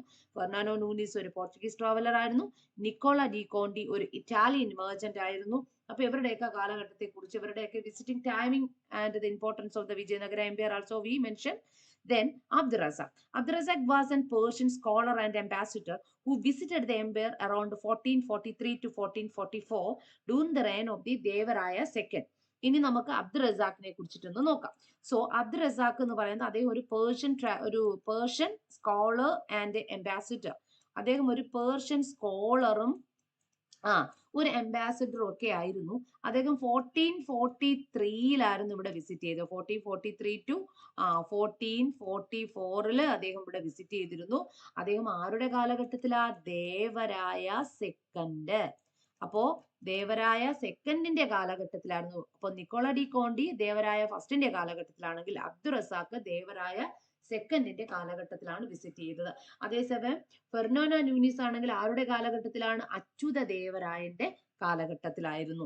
ഇനി അബ്ദുൾ റസാഖിനെ കുറിച്ച് പറയുകയാണെങ്കിൽ അദ്ദേഹം ദേവരായ സെക്കൻഡിന്റെ കാലഘട്ടത്തിലായിരുന്നു അദ്ദേഹം ഇവിടെ വിസിറ്റ് ചെയ്തിട്ടുണ്ടായിരുന്നത്. അദ്ദേഹം ഇവിടുത്തെ ഒരു wealthy of the capital city and political structure, ഇവിടുത്തെ ഒരു ഫോർട്ടിഫിക്കേഷൻസിനെ കുറിച്ചിട്ടും and wealthy and capital city, wealthiest ആയിട്ടുള്ള വളരെ ആഡംബരപൂർണമായിട്ടുള്ള ഫോർട്ടിഫിക്കേഷൻസിനെ കുറിച്ചും വെൽത്തിയസ്റ്റ് ആയിട്ടുള്ള ക്യാപിറ്റൽ സിറ്റീസ് ഒക്കെ കുറിച്ച് നമ്മുടെ അബ്ദുൾ റസാഖ് വളരെയധികം describe about the Vijayanagara Empire during the time of the Devaraya II. He visited in Vijayanagara in 1443 to 1444. See, okay? So അപ്പൊ നമുക്ക് വളരെ വ്യക്തമായിട്ട് തന്നെ വിജയനഗര എംപയറിന്റെ കാലഘട്ടത്തിലെ ഫോറിൻ ട്രാവലേഴ്സിനെ കുറിച്ച് നിങ്ങൾക്ക് വ്യക്തമായിട്ട് മനസ്സിലായിട്ടുണ്ടാകുമെന്ന് കരുതുകയാണ്. അപ്പൊ ചിലപ്പോൾ ചോദിക്കാൻ ചാൻസ് ഉള്ളതാണ്. നമ്മളിപ്പോ ഇവിടെ പറഞ്ഞത് ദേവദാസി സിസ്റ്റത്തെ കുറിച്ചിട്ടാണ് അല്ലെ. എന്നാൽ സതീ സിസ്റ്റത്തെ കുറിച്ച് മെൻഷൻ ചെയ്തിട്ടുള്ള ഒരു വിജയനഗര ഫോറിൻ ട്രാവലർ ആരാണെന്ന് ചോദിച്ചാൽ അത് ഫെർണാണ്ടോ നൂനിസ് ആണ്. Sati system. He described about the prevalence of the Sati and polygamy in the empire, and he also gave the detailed account of the kingdom's history. That is in Fernando Nunes during the time of the Achyuta Deva Raya. So during the time of the Achyuta Deva Raya. So you get it. അപ്പൊ നിങ്ങൾക്ക് ഇത്രയും വ്യക്തമായിട്ട് മനസ്സിലായിട്ടുണ്ടാകുമെന്ന് കരുതിയാണ്. അപ്പൊ ഇങ്ങനെയാണ് നമ്മളിവിടെ പഠിച്ചു പോകേണ്ടിയിട്ടുള്ളത് കേട്ടോ. അപ്പൊ എങ്ങനെയാണ് പഠിച്ചു പോകേണ്ടിയിട്ടുള്ളത് എന്ന് നിങ്ങൾക്ക് ക്ലിയർ ആയിട്ട് മനസ്സിലായിട്ടുണ്ടല്ലോ. അപ്പൊ ഇവിടത്തെ ഉത്തരം ഏതാണ്? ഇവിടത്തെ ഉത്തരം ഡോമിംഗോ പയസ് ആണ്. ബാക്കിയുള്ള ഭാഗങ്ങൾ ക്ലിയർ ആയിട്ടുണ്ടായിരിക്കും എന്ന് കരുതുകയാണ്. ക്ലിയർ ആണേ? ഓക്കെ. അപ്പോ ഇവിടത്തെ ഉത്തരം ഡോമിംഗോ പയസ്. ഓക്കെ, നെക്സ്റ്റ് നമുക്ക് അടുത്തൊരു ക്വസ്റ്റ്യൻ പേപ്പറിലേക്ക് കടന്നാലോ. ഇനി നെക്സ്റ്റ് അടുത്തൊരു question. Which of the following inscriptions of the Gupta age do or does not belong to the Skandagupta? താഴെ തന്നിരിക്കുന്ന നിരവധി ഇൻസ്ക്രിപ്ഷൻസുകൾ തന്നിട്ടുണ്ട്. ഈ ഇൻസ്ക്രിപ്ഷൻസിൽ സ്കന്ദഗുപ്തന്റെ കാലഘട്ടത്തിൽ അല്ലാത്ത ഇൻസ്ക്രിപ്ഷൻ ഏത്? Which of the following inscriptions of the Gupta age do or does not belong to the Skandagupta? സ്കന്ദഗുപ്തന്റെ കാലഘട്ടത്തിൽ അല്ലാത്ത ഇൻസ്ക്രിപ്ഷൻ ഏതാണ്? ഇതിൽ ഏതൊക്കെ ഇൻസ്ക്രിപ്ഷൻസുകളാണ് തന്നിരിക്കുന്നത്? Junagadh rock inscription, Eran stone pillar, Indore copper plate, Bhitari pillar എന്നിങ്ങനെയുള്ള 4 ഇമ്പോർട്ടന്റ് ആയിട്ടുള്ള ഇൻസ്ക്രിപ്ഷൻസുകൾ ഇവിടെ തന്നിട്ടുണ്ട്. ഇതില് സ്കന്ദഗുപ്തന്റെ ഇൻസ്ക്രിപ്ഷൻസ് അല്ലാത്തത് ഏത്? നമുക്കറിയാം ഗുപ്ത എംപയറുമായിട്ട് ബന്ധപ്പെടുത്തി സമുദ്രഗുപ്തന്റെ കാലഘട്ടത്തിലാണ്. He's also known as Indian Napoleon. During the time of the Samudragupta അദ്ദേഹത്തിന്റെ കാലഘട്ടത്തിലാണ് അലഹബാദ് ഇൻസ്ക്രിപ്ഷൻ വരുന്നത്. പ്രയാഗ പ്രശസ്തി നിങ്ങൾ കേട്ടിട്ടുണ്ട്, മോസ്റ്റ് ഇമ്പോർട്ടന്റ് ആണ്. മെഹ്റോളി ഇൻസ്ക്രിപ്ഷൻ വന്നിട്ട് ചന്ദ്രഗുപ്ത സെക്കൻഡ് ഇല്ലെങ്കിൽ വിക്രമാദിത്യന്റെ കാലഘട്ടത്തിലാണ് മെഹ്റോളി ഡൽഹിയിൽ സ്ഥിതി ചെയ്യുന്ന മെഹ്റോളി ഇൻസ്ക്രിപ്ഷൻസ് ഉണ്ടോ. പിന്നെ മെഹ്റോളി സ്റ്റോൺ പില്ലർ ഡൽഹിയിൽ ആയിരുന്നു. ഇത് ആരുടെ കാലഘട്ടത്തിലാ? ചന്ദ്രഗുപ്ത സെക്കൻഡിന്റെ കാലഘട്ടത്തിലാണ്. അലഹബാദ് പില്ലർ ഇൻസ്ക്രിപ്ഷൻസ് വന്നിട്ട് അത് ആരുടെ കാലഘട്ടത്തിലാ?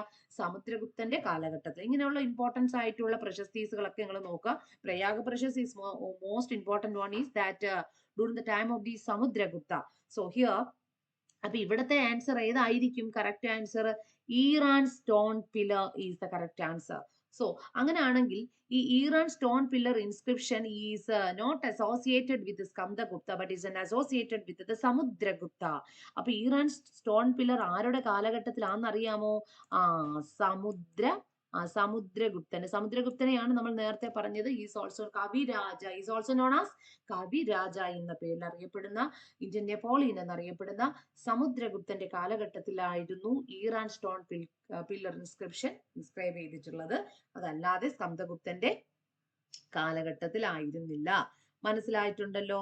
എന്ന് മാത്രമല്ല ഈ ജുനഗഡ് റോക്ക് ഇൻസ്ക്രിപ്ഷൻസ് വന്നിട്ട് ആരുടെ കാലഘട്ടത്തിലായിരുന്നു? സ്കന്ദഗുപ്തന്റെ കാലഘട്ടത്തിലായിരുന്നു. ജുനഗ്രഹ് അതാണ് ജുനഗഡ് പിന്നെ റോക്ക് ഇൻസ്ക്രിപ്ഷൻ. ഇൻഡോർ പിന്നെ കോപ്പർ ഇൻസ്ക്രിപ്ഷനും സ്കന്ദഗുപ്തന്റെ കാലഘട്ടത്തിലായിരുന്നു. Bhitari pillar inscription belongs to Skandagupta and provide detailed about his ancestor, his military achievement and his victory over the Hunas and Pushyamudras. വളരെ മോസ്റ്റ് ഇമ്പോർട്ടന്റ് ആയിട്ടുള്ള ഒരു പില്ലർ ഇൻസ്ക്രിപ്ഷൻ ആണ് Bhitari pillar inscription. Because in this inscription we get the detailed information about the Skandagupta and his ancestors. സ്കന്ദഗുപ്തനെയും അദ്ദേഹത്തിന്റെ ആൻസിസ്റ്റേഴ്സിന്റെയും കുറിച്ച്, അവരുടെ ഒരു ഭരണകാലഘട്ടത്തെ കുറിച്ച് നമുക്ക് ഒരുപാട് ഡീറ്റെയിൽഡ് ആയിട്ടുള്ള descriptions we get from the Baitree pillar inscription. And also in this inscription we get the detailed account of his military achievement. ആരുടെ? സ്കന്ദഗുപ്തന്റെ military achievements and his victory over the Hunas. ഹുനാസിന്റെ എതിരെയും പുഷ്യമിത്രന്മാർക്കെതിരെയും അദ്ദേഹം നടത്തിയിട്ടുള്ള അദ്ദേഹത്തിന്റെ victories, അദ്ദേഹത്തിന്റെ പിന്നെ എന്താ പറയുന്നത് കോൺട്രിബ്യൂഷൻസുകൾ ഒക്കെ തന്നെ, അല്ലെങ്കിൽ അദ്ദേഹത്തിന്റെ അച്ചീവ്മെന്റ്സുകൾ ഒക്കെ തന്നെ നമുക്ക് ഈ ഒരു ബൈത്രി പില്ലർ ഇൻസ്ക്രിപ്ഷൻസിൽ നിന്നും നിരവധി തെളിവുകൾ ലഭ്യമാണ്. അപ്പൊ Eran stone inscription during the time of the Samudragupta, Junagadh, Indore and Bhitari pillar inscriptions are belong to the time of the Skandagupta. Okay ആണ്. അപ്പൊ എങ്ങനെയൊക്കെയാണ് നമ്മുടെ ക്വസ്റ്റ്യന്റെ പാറ്റേണിൽ വരുന്ന വ്യത്യാസങ്ങൾ എന്നുള്ളതാണ് ഞാൻ ഇവിടെ കാണിച്ചു തന്നത്. ഇങ്ങനെയുള്ള ക്വസ്റ്റ്യൻസുകളായിരിക്കണം ഇനി വരുന്ന സമയത്ത്. നമ്മുടെ എക്സാമിനേഷന് വളരെ ചുരുങ്ങിയ ചില സമയങ്ങൾ മാത്രമേ ഉള്ളൂ. അപ്പൊ നിങ്ങൾ എങ്ങനെയാണ് പഠിച്ചു പോകേണ്ടിയിട്ടുള്ളത് എന്നുള്ളതാണ് ഞങ്ങൾ ഇവിടെ പറഞ്ഞു പോയിരിക്കുന്നത്. ഓക്കെ, അങ്ങനെയാണെങ്കിൽ നമുക്ക് അടുത്തൊരു മോസ്റ്റ് ഇമ്പോർട്ടന്റ് ആയിട്ടുള്ള ഒരു ക്വസ്റ്റ്യൻ പേപ്പറിലേക്ക് കൂടെ ഒന്ന് കടന്നു പോകാം. Which of the following Harappan site have brought it to light fire altars? Light fire altars കാണപ്പെട്ടിട്ടുള്ള ഹാരപ്പൻ സൈറ്റ് ഏതാണ് എന്നുള്ളതായിരുന്നു question. Which of the following Harappan site have brought it to light fire altars? Light fire altars നമുക്ക് കണ്ടെടുക്കപ്പെട്ടിട്ടുള്ള ഹാരപ്പൻ സൈറ്റുകൾ ഏതൊക്കെയാണ് എന്നാണ് ചോദിച്ചിരിക്കുന്നത്. So option A വന്നിട്ട് Banawali, option B Rakhi Garhi, option C Kalibangan, option D Lothal. So here the correct answer. ഇവിടുത്തെ കറക്റ്റ് ആയിട്ടുള്ള answer option A, B, C, D is all these choices are correct. All these options are correct answer. ഈ തന്നിരിക്കുന്ന എല്ലാ ഓപ്ഷൻസുകളും correct answer തന്നെയാണ്. അതായത് ഇവിടെ പറഞ്ഞിരിക്കുന്നത് എന്താണ്? നമ്മുടെ ഹാരപ്പൻ സിവിലൈസേഷനുമായിട്ട് ബന്ധപ്പെടുത്തിയിട്ടുള്ള മോസ്റ്റ് ഇമ്പോർട്ടന്റ് ആയിട്ടുള്ള ഒരു ക്വസ്റ്റ്യൻ ആണ്. താഴെ തന്നിരിക്കുന്ന സൈറ്റുകൾ ഹാരപ്പൻ സൈറ്റ്സുകളാണ് എന്ന് നിങ്ങൾക്കറിയാം. ഈ സൈറ്റുകൾ ഫയർ അൽത്താരാസ് നമ്മൾ കണ്ടെത്തിയിട്ടുള്ള സൈറ്റ് ഏതാണ്? അപ്പൊ ബെൻവാലി, രാഖി ഗർഹി, കാലിബംഗാൻ ആൻഡ് ലോത്തൽ. ഈ പറയുന്ന 4 സൈറ്റുകൾ ഇതെല്ലാം തന്നെ ഹാരപ്പൻ സൈറ്റ് ആണെന്ന് നിങ്ങൾക്കറിയാം. ലോത്തൽ ഒരു പോർട്ട് സിറ്റി ആണ് എന്നൊക്കെ നിങ്ങൾക്കറിയാം അല്ലെ. കാലിബംഗാൾ രാജസ്ഥാനിലാണ്, രാഖി ഗർഹി, ബെൻവാലി ഇതൊക്കെ മോസ്റ്റ് ഇമ്പോർട്ടന്റ് ആയിട്ടുള്ള സൈറ്റുകളാണെന്നൊക്കെ അറിയാം. അപ്പൊ ബെൻവാലിയിൽ നിന്നും, രാഖി ഗർഹിയിൽ നിന്നും, കാലിബംഗാൾ ആൻഡ് ലോത്തൽ ഇവിടെ എല്ലാം തന്നെ ലൈറ്റ് ഫയർ അൽത്താരാസ് നമ്മൾ എന്ത് ചെയ്തിട്ടുണ്ട്? കണ്ടുകിട്ടിയിട്ടുണ്ട്. എന്ന് മാത്രമല്ല ഈ പ്രദേശങ്ങളെല്ലാം തന്നെ religious and ritualistic practice within the border Indus valley civilisation. ഇവിടെ എല്ലാം തന്നെ റിലീജിയസ് ആയിട്ടുള്ള പർപ്പസിന് വേണ്ടിയിട്ട് religious ritualistic practices are prevailed in this site also. ഇവിടെ തന്നെ മതപരമായിട്ടുള്ള പലതരത്തിലുള്ള ചടങ്ങുകൾക്കും ആരാധനാക്രമങ്ങൾക്കും ഒക്കെ വേണ്ടിയിട്ട് ഉപയോഗിച്ചിട്ടുള്ള ഒരു സൈറ്റസ് ആയിരുന്നു ഇവയൊക്കെയാണ് എന്നും കൂടി നമുക്ക് ഇതിൽ നിന്നും എന്ത് ചെയ്യുക? മനസ്സിലാക്കാവുന്നതാണ്. സോ അപ്പൊ ഇവിടുത്തെ കറക്റ്റ് ഈ പറയുന്ന എല്ലാ സൈറ്റുകളും ലൈറ്റ് ഫയർ അൽത്താരാസ് കണ്ടെടുത്തിട്ടുള്ള പ്രദേശങ്ങളാണ്. Harappan civilization is a most important part of the, ഇവിടെ ഇപ്പൊ ഞാൻ ഡിസ്കസ് ചെയ്തിട്ടുള്ളത് ഏൻഷ്യന്റ് ഇന്ത്യൻ ഹിസ്റ്ററിയുമായിട്ട് ബന്ധപ്പെടുത്തിയിട്ടുള്ള ചില ഭാഗങ്ങളാണ്. അത് നിങ്ങൾക്ക് മനസ്സിലായിട്ടുണ്ടാകും എന്ന് കരുതുകയാണ്. ഓക്കെ ആണല്ലോ? ഓക്കെ, ദെൻ നെക്സ്റ്റ് നമുക്ക് അടുത്തൊരു ക്വസ്റ്റ്യൻ പേപ്പറിലേക്ക് കൊടുത്ത് കടന്നു പോകാം. മോസ്റ്റ് ഇമ്പോർട്ടന്റ് ആയിട്ടുള്ള മറ്റൊരു ക്വസ്റ്റ്യൻ ആണ്. Which of the following is not a neolithic site? താഴെ തന്നിരിക്കുന്നതിൽ നിയോളത്തിക് സൈറ്റ് അല്ലാത്തത് ഏത്? ഓപ്ഷൻസ് ഏതൊക്കെ പറഞ്ഞിരിക്കുന്നത്? Brahmagiri, Sanganakallu, Arikamedu, Piklihal. once again Brahmagiri, Sanganakallu, Arikamedu, Piklihal. Which of the following is not a neolithic site? താഴെ തന്നിരിക്കുന്നതിൽ നിയോളത്തിക് സൈറ്റ് അല്ലാത്തത് ഏതാണ്? So the correct answer Arikamedu is the correct answer. അപ്പൊ ഇവിടെ തന്നിരിക്കുന്നതിൽ കറക്റ്റ് ആയിട്ടുള്ള ആൻസർ ഏതാണ്? അരിക്കാമേടാണ് ഇവിടത്തെ കറക്റ്റ് ആൻസർ. അപ്പൊ നമ്മൾ ബ്രഹ്മഗിരി എന്ന് പറയുമ്പോൾ ഒരു മേജർ ആർക്കിയോളജിക്കൽ സൈറ്റ് കർണാടകയാണ്. That is provide the evidence on neolithic and megalithic സൈറ്റും നിയോളിത്തിക് സൈറ്റും ഒക്കെ നമുക്ക് കണ്ടു കിട്ടിയിട്ടുള്ള ഒരു സൈറ്റ് ആണ് Brahmagiri. Is not belong to. അപ്പൊ അതുകൊണ്ട് തന്നെ അതൊരു നിയോളിത്തിക് സൈറ്റ്, എന്താ പറയുന്നത്, തന്നിരിക്കുന്നതിൽ നിയോളിത്തിക് സൈറ്റ് അല്ലാത്തത് ഏതാണെന്നാണ് ചോദിച്ചിരിക്കുന്നത്. ബ്രഹ്മഗിരി എന്ന് പറയുന്ന ഒരു നിയോളിത്തിക് സൈറ്റ് ആണ് ആക്ച്വലി. പിന്നെ and also is an megalithic site also. Sanganakallu is an well known neolithic site. അല്ലെ, സംഗനാകല്ല് ബെല്ലേരിയിലാണ്, ബെല്ലേരി ഇൻ കർണാടക. സംഗനാകല്ലും ബെല്ലേരിയും കർണാടക തന്നെയാണ്. ആൻഡ് ഇവിടെയും നമുക്കൊരു നിയോളിത്തിക് സൈറ്റ് ആണ്.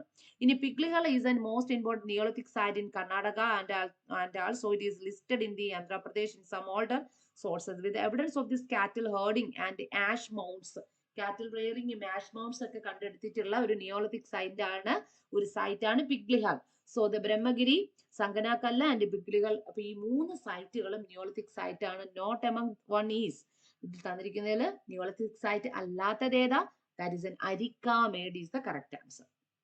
ഏതാണ് കറക്റ്റ് ആൻസർ? അരിക്കാമേടാണ് കറക്റ്റ് ആയിട്ടുള്ള ആൻസർ എന്ന് പറയുന്നത്. മാത്രമല്ല ഈസ് എൻ കോസ്റ്റൽ സൈറ്റ്. ഇതൊരു കോസ്റ്റൽ സൈറ്റ് ആയിരുന്നു, ഇതൊരു തീരപ്രദേശമായിരുന്നു. Known for the Roman trade connections and find of the Roman ആർട്ടിഫാക്ട്സുകൾ. ഇവിടെ നമുക്ക് ഒരുപാട് റോമൻ ആർട്ടിഫാക്ട്സുകളൊക്കെ കണ്ടിട്ട് ലഭിച്ചിട്ടുണ്ട്.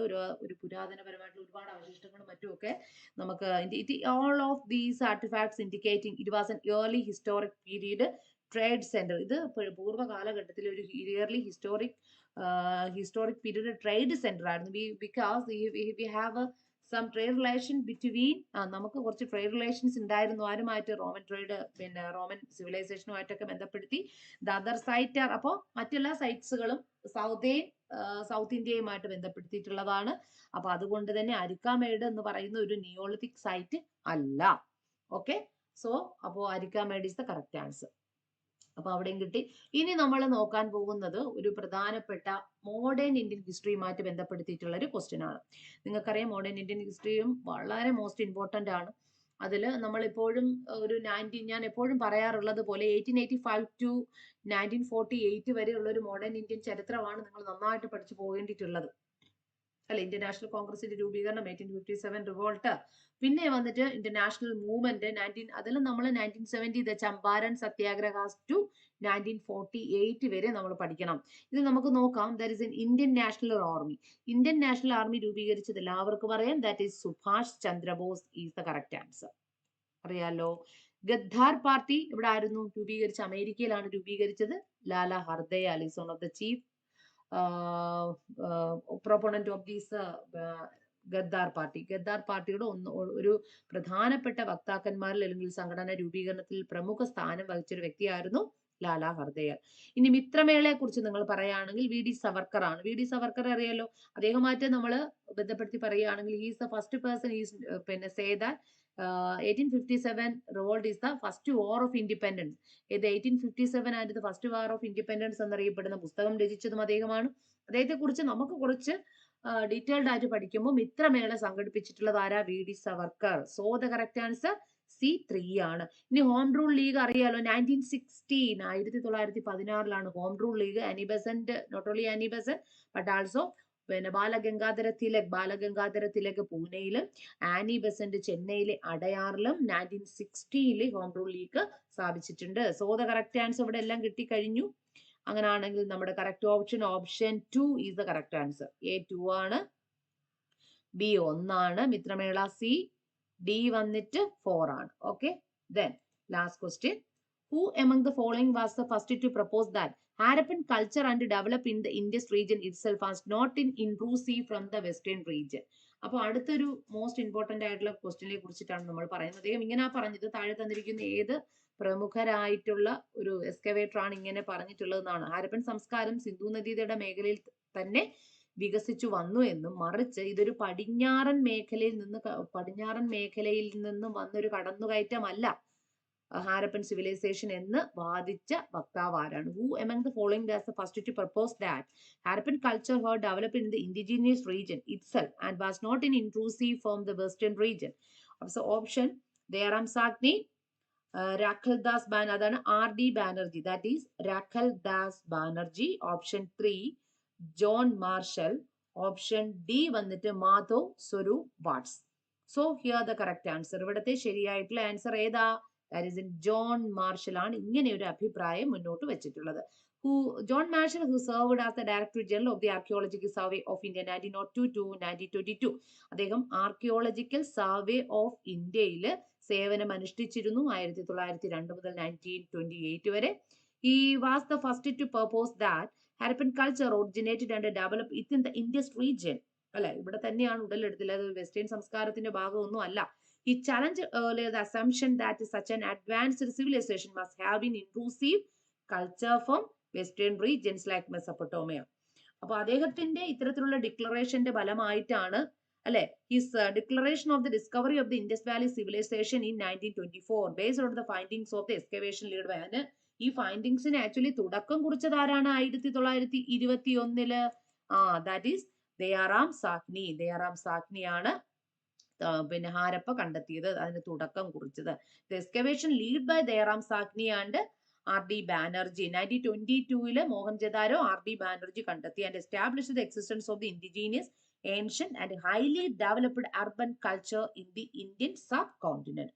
അപ്പൊ ഇന്ത്യൻ സബ് കോണ്ടിനെന്റിൽ തന്നെ ഇന്ത്യൻ റീജിയനിൽ ഇറ്റ്സെൽഫ് ഉടലെടുത്ത ഒരു സംസ്കാരമായിരുന്നു ഹാരപ്പൻ സംസ്കാരം. എന്നല്ലാതെ ഒരു വെസ്റ്റേൺ സ്വാധീനത്തിൽ ഉൾപ്പെട്ട ഒരു സംസ്കാരമായിരുന്നില്ല, മറിച്ച് ഒരു വെസ്റ്റേൺ മേഖലയിൽ നിന്ന് ഒരു കടന്നു കയറി വന്ന, ഇൻട്രൂസീവ് മീൻസ് കടന്നു കയറി വന്ന ഒരു പുതിയ സംസ്കാരം ഒന്നും ആയിരുന്നില്ല നമ്മുടെ മഹത്തായ ഇന്ത്യൻ സംസ്കാരം. That means your Harappan culture.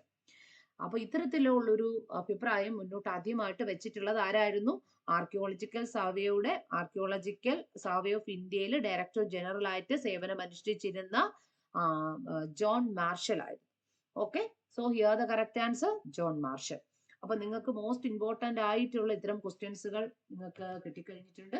അപ്പൊ ഇതിൽ നിന്ന് നിങ്ങൾക്ക് ഒരു കാര്യം മനസ്സിലാക്കാം, ഇനി വരുന്ന സെറ്റ് എക്സാമിനേഷൻ ഇത്തരത്തിലുള്ള ക്വസ്റ്റ്യൻസുകൾ വരാൻ ചാൻസുകൾ വളരെ കൂടുതലാണ്. അപ്പൊ ഇതൊക്കെ ഒന്ന് പഠിച്ചു പോയി കഴിഞ്ഞാൽ ഇങ്ങനെയുള്ള ക്വസ്റ്റ്യൻസുകളാണ് നോക്കി പോകേണ്ടത്. ഓക്കെ, അപ്പൊ നിങ്ങൾക്ക് വളരെ ഈസി ആയിട്ട് തന്നെ ഈ വരുന്ന സെറ്റ് എക്സാമിനേഷനെ നിങ്ങൾക്ക് നിങ്ങളിലേക്ക് എത്തിക്കാൻ കഴിയും, സെറ്റ് എക്സാമിനേഷനെ നേടിയെടുക്കാൻ കഴിയും. Okay, so thank you.